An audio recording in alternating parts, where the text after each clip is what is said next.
E aí, pessoal, como é que vocês estão? Tudo tranquilo aí na quarentena? Vamos ver se a gente consegue terminar a matéria com esse vídeo aqui, tá? Então a gente vai finalizar agora o primeiro capítulo do livro 2, tá? A gente está na página 18, Diversidade Étnica da População Brasileira, tá? Nós vamos falar sobre essa diversidade étnica. Então na página 18, esse livro já vai começar a tratar sobre o que eles chamam de árvore genealógica, que é esse desenhinho, deixa eu procurar aqui a canetinha, que é esse desenhinho que está aí, deixa eu voltar aqui para vocês verem. É um desenhinho que ele tenta, por que ele tem esse formato da árvore? Porque trata você como ponto de partida e depois ele vai desmembrando, né? O pai, sua mãe, então os pais da sua mãe, os pais do seu pai, os pais dos seus avós, então os seus bisavós, para poder desmembrificar aí de onde que vem essas pessoas. E basicamente, né, todo mundo que está no Brasil aí, são pouquíssimas as pessoas que não têm o sangue misturado. Poderíamos dizer aí os indígenas, porque eles não se misturam tanto, eles não casam com outras pessoas, né, eles casam entre eles mesmos. Então a diversidade étnica nas tribos são menores, né, nas nações indígenas, os povos indígenas, que são vários, né. Ou a gente também tem os chineses e japoneses que também não têm o costume de se misturar. Muitos deles vieram para o Brasil, né? No caso, o Japão foi os que mais vieram. Também não se misturam tanto, essa diversidade genealógica é pouca. Agora, o brasileiro em si, né? Nós, se formos olhar, a gente vai perceber que nós temos parentes que veio de fora, da Europa, parentes que são daqui mesmo. No meu caso, a minha bisavó, ela é indígena, o marido dela era negro. Já por parte da minha mãe, o meu avô ele tem o pé na Espanha, minha avó, se não me engano, Itália, tá? O sobrenome que eu herdei, ele tem algum parentesco com a região da Espanha e de Itália. E a gente acaba tendo esse sobrenome europeu porque os indígenas não usam muito essa questão de sobrenome, né? Mas se for analisar o meu sangue, vai perceber que eu tenho ascendência, né, na África, na Ásia mesmo, se brincar vai ter. Então tem vários lugares do mundo aí que o brasileiro, como é considerado o país mais misturado do mundo, possui. Daí essa árvore genealógica. E aí a gente tem a porcentagem da população brasileira segundo o IBGE. Vocês vão ver isso na página 19, tá? Na página 19 ele vai te mostrar a porcentagem da população brasileira por cor ou por raça. Então, alguns anos atrás, o IBGE, quando fazia pergunta para a pessoa na porta de casa, né, falava, qual é a cor que você designa ser, né? O que você diz ser? Então, as pessoas, por exemplo, por causa do preconceito, né, na questão preto e pardo, que é o que o IBGE usa hoje, muitos anos atrás tinha diversas outras palavras que entravam nesse cadastramento do IBGE. Pra vocês terem noção, tinha quase 200 nomes diferentes que se davam para pretos ou pardos. Então falava, sei lá, eu sou mameluco, eu sou moreno mais claro, moreno mais escuro, mas não fala a palavra preto, né? Então hoje está tendo uma afirmação dessa palavra preta, que segundo o IBGE em 2015, né, os pretos, ou seja, aqueles que não têm tanta mistura na pele, são quase 9%, os pardos, então são 45%, indígenas e amarelos, né, tem sua porcentagem, e os brancos 45%. Você percebe que a maior parte da população ela é mais misturada, chega aí, mais de 50% da população brasileira é misturada. Então aquilo que você vê, né, a primeiro olho, a olho nu, é o que a gente chama de porcentagem de população. Da cor, né? As pessoas não levam em consideração outras características, mas aquilo que a gente vê, no caso a cor da pele. Tem pessoas que têm cor da pele clara, mas o cabelo tem características africanas, os olhos têm características asiáticas, enfim, as características se misturam no Brasil, mas a primeira impressão que se dá é da cor da pele. Portanto, o IBGE passou a usar essas 5 cores diferentes aqui. E das 5 cores, a gente tem a preta, né? A que a gente mais está tendo reafirmação no Brasil. Então, está se tratando mais essa cor como uma questão étnica, né? Ao contrário do pensamento racista, né? Mais atrasado, de como se tratava essa cor de pele, por isso mesmo essa diversidade de palavras que tem no vocabulário brasileiro para tratar a cor de pele. O branco, e aqui eu trouxe a propaganda do governo brasileiro, que apesar de representar todo o Brasil, esqueceu que aqui tem indígena, tem negro, né, tem amarelo no meio e colocou só pessoas brancas. Dá a impressão de que a gente está falando de um país lá da Europa do Norte, né? Lá dos escandinavos. A gente tem os amarelos, né? Aqui é o bairro Liberdade, em São Paulo, tá? Que tem uma quantidade de japoneses muito grande. É a segunda maior população de japoneses fora do Japão, tá? O Brasil é o país que mais tem japoneses fora do Japão. E daí a questão amarela, né? Chineses e japoneses. Se você for no centro, você vai achar um pastel de flango aí. E os indígenas, né, que são nativos da terra, já estavam aqui antes, 5 milhões deles no início, hoje só tem 800 mil, e ainda tem gente que fala mal das nações indígenas, né? Mas eles são os originários donos da terra, e eles ainda possuem sua língua, suas culturas, e com o passar dos anos, né, depois que foram catequizados, né, com as colônias, eles aprenderam a falar português, muitos deles se misturaram, e não é muito difícil de você encontrar no gene de qualquer pessoa aí na rua um gene indígena, porque não é só aqueles que se afirmam, a gente fala de 800 mil indígenas hoje no Brasil, daqueles que falam que existem, né, eles sabem quem são eles. Mas tem outros que são basicamente 80, 90% indígenas e nem sabem, porque a gente não tem esse costume de olhar as nossas origens, tá? E aí, o livro está te mostrando aí, ó, os grupos étnicos por porcentagem em regiões do Brasil. Isso no seu livro, na página 19. Então, te fala no norte, quantas pessoas são pretas, brancas, as divisões, basicamente, no Brasil. São gráficos que, basicamente, você analisa. Então, a gente vai para a análise econômica, tá? As disparidades econômicas do mundo. A gente tem que entender primeiro que o Brasil é um dos países que tem maior PIB do mundo, tá? Ele está em 10º agora, ele já foi o 9º.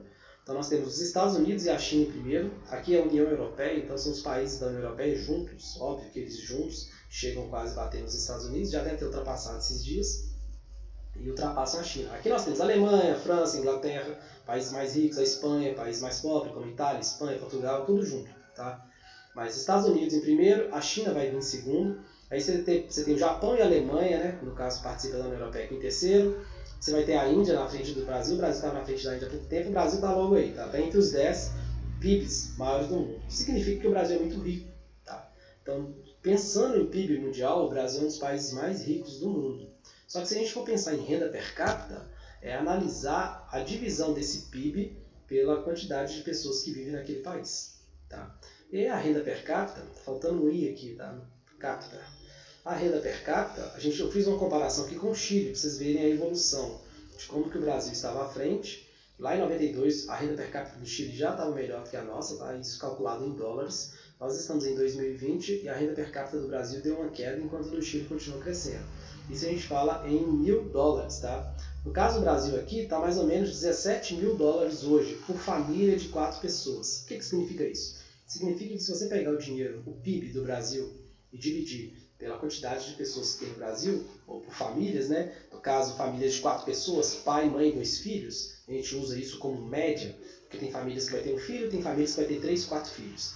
Mas se você pegar o dinheiro que o Brasil produz, né, que é o PIB, Produto Interno Bruto, pela quantidade de pessoas que tem no Brasil, vai dar $16.000, mais ou menos, por família no Brasil. Ou seja, cada família tem aí $16.000 em casa, dá para poder sobreviver. Porém, a gente tem no Brasil uma discrepância, né? Uma diferença de dinheiro muito grande, uma concentração de renda na mão de poucas pessoas e muitas pessoas passando na miséria, que é um dos principais fatores dessa concentração de renda. A gente vai falar daqui a pouco. Mostra como que o Brasil é um dos países mais desiguais do mundo, tá? Mais desiguais. 50% de todo o PIB, de toda a grana que está do Brasil, fica na mão de 10% das pessoas que vão vir aqui. Então você tem que pensar o seguinte, nós temos aí 220 milhões de pessoas, 10% delas tem 50% da grana do Brasil. E aí depois vem a classe média, né, que é 40 por 40 aqui. Então a classe média aí que não é rica, mas também não é pobre, tem 40%. E os outros 50%, ou seja, os outros metade da população brasileira só vive com 10%. É aqui que você vai encontrar os miseráveis, pessoas que estão trabalhando na escravidão, são análogos à escravidão. É aqui que você vai perceber esses problemas. Tá? O Brasil é um dos países mais desiguais do mundo. Apesar de ser um dos mais ricos do mundo, existe uma má distribuição de renda. E aqui tem alguns números que provam isso, tá? Esses números de 2018, mostrando, por exemplo, quanto de dinheiro que foi negado, ou seja, de impostos que deveriam ter sido pagos para o governo brasileiro só em 2015 e não foi pago, tá? E essas pessoas ainda continuam devendo ao governo. No caso, de várias formas, empresas que não pagam os tributos, né, e guardam esse dinheiro para eles mesmos. E para onde é que esse dinheiro vai? Como é que o governo fica sabendo se essas pessoas estão com esse dinheiro? Eles mandam para outros lugares do mundo onde não informam, porque eles chamam de paraísos fiscais. O Brasil é o quarto país do mundo que tem mais contas fora do Brasil, para que o governo não rastreie, não fique sabendo quanto que você ganha. Existem outras formas. Por exemplo, o homem é muito rico e quando ele morre, ele doa todo o seu dinheiro, né? O filho herda todo o dinheiro. Então o filho nasce sem saber fazer o que o pai fazia, mas ele já tem todo o dinheiro, ele já nasce rico e vai morrer rico. O filho não precisa de produzir nada novo, não precisa de contratar ninguém. Ele só quiser gastar o dinheiro, ele gasta. Basicamente isso é herança. Países ricos do mundo não permitem que isso aconteça. Por exemplo, se o pai é muito rico e ele morre, metade da herança vai para o governo. O filho só vai ter direito a metade da herança. E se o filho quiser ficar mais rico que o pai, ele vai ter que trabalhar também. O Brasil não tem isso, tá?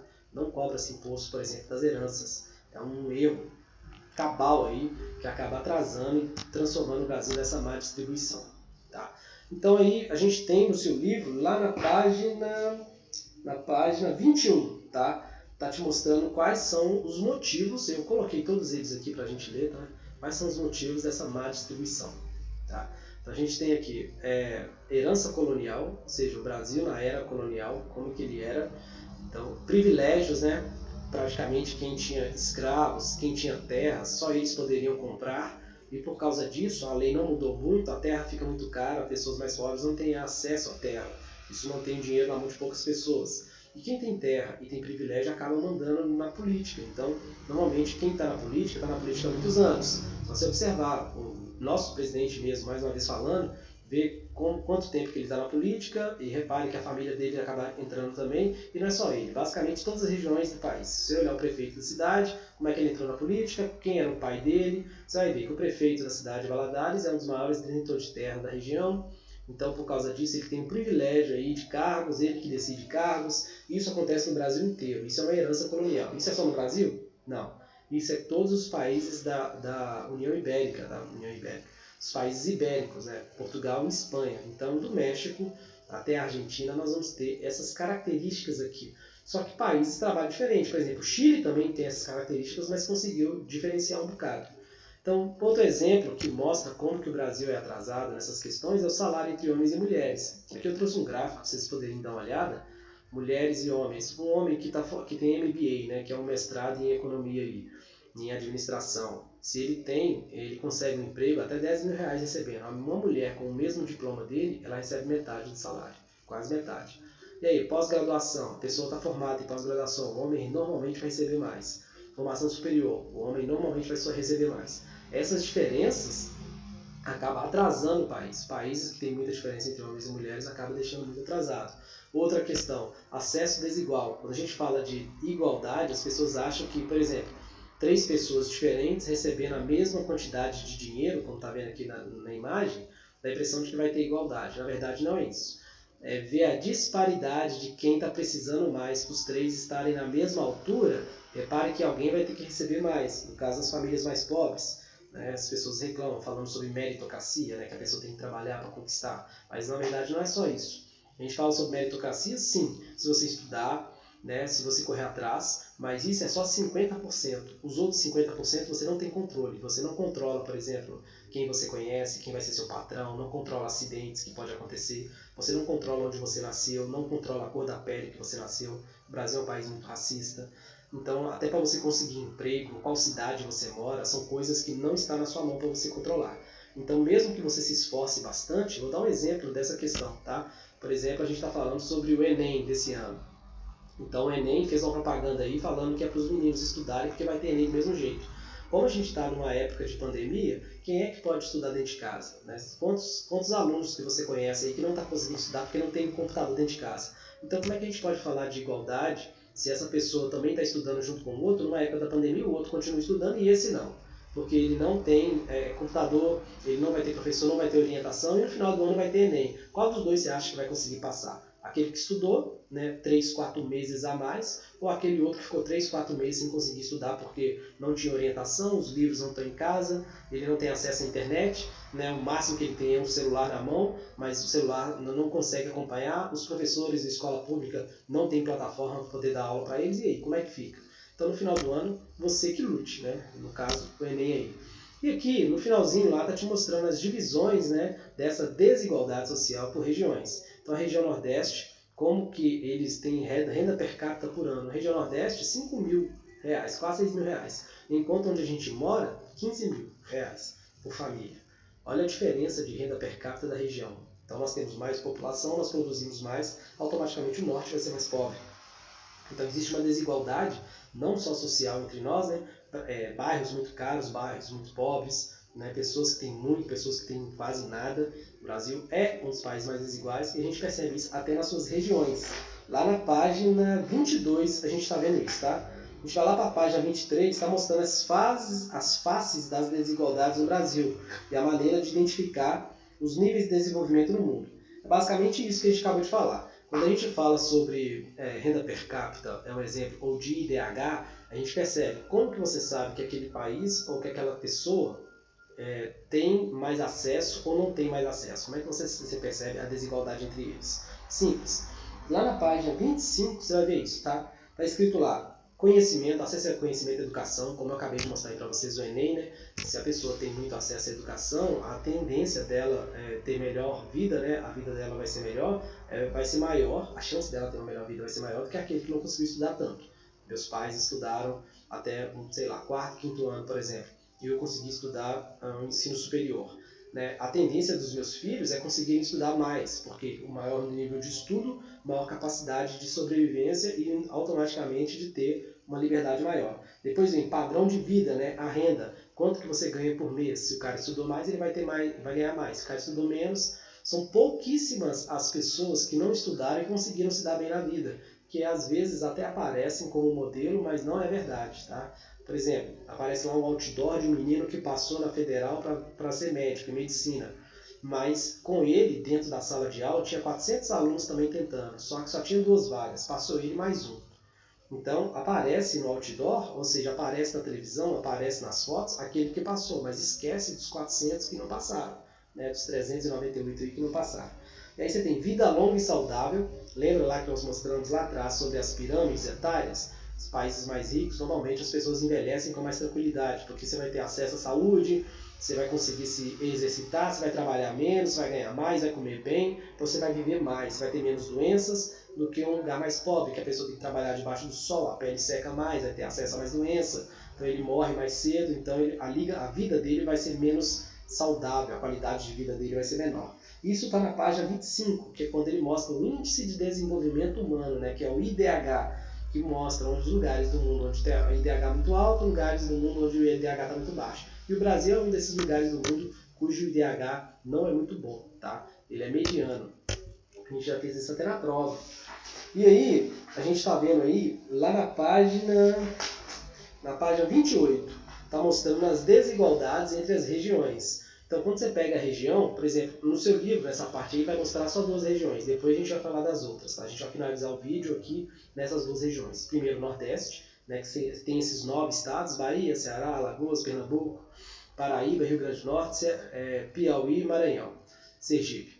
Então você tem esses estados, e dentro desses estados você tem 4 regiões, como a gente já sabe. Né? Você tem a Zona da Mata de vermelho, o Agreste de laranjado, você tem o Sertão de amarelo e o meio norte de verde. E as regiões se dividem na questão de dinheiro. Por exemplo, no Maranhão aqui, ó, essa parte verde, a gente tem muitas pessoas que vivem de regiões sustentáveis. São povos que vivem na floresta, eles catam aquilo que eles precisam na floresta, fazem seus produtos artesanais e vendem.